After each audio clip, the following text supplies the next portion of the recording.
My name is Ketner. I'm the manager of instructional development at Wayside Publishing. And I just want to retrace a little bit of my language learning journey, which started at a very young age of 7 or 8.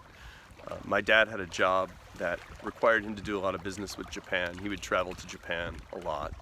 And about 2 or 3 times a year, we would host Japanese businessmen in our home. And I remember my mom would always put out these massive spreads of fruit, watermelon, cantaloupe, honeydew, pineapple, you name it. And she explained to me that at the time, at least, the fruit was so expensive and inaccessible in Japan that it was a real treat for people to have something like that. And it was an honor to welcome them into your home with that. And I just remember Japanese businessmen would come into our living room and they would just devour this fruit.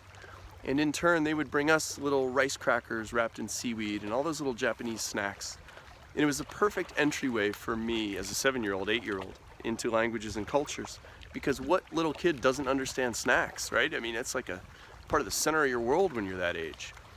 And I would ask the Japanese businessmen to teach me expressions and words, konnichiwa, other things.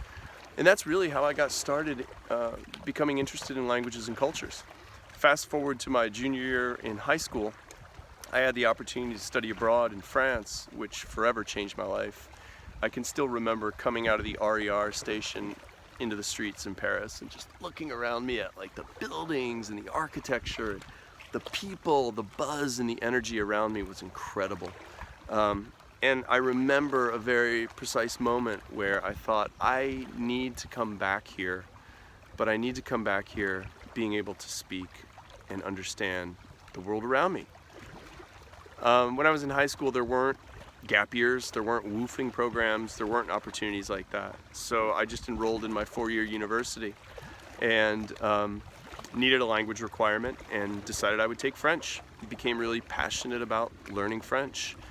And I studied abroad in France, which forever changed my life. I became a French teacher, different roles, district coordinators, state supervisor of languages.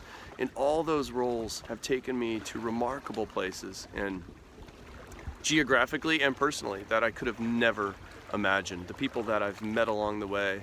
I always say languages take you places, and they take you places personally, they take you places physically, and the people that you meet because you can speak another language is just incredible.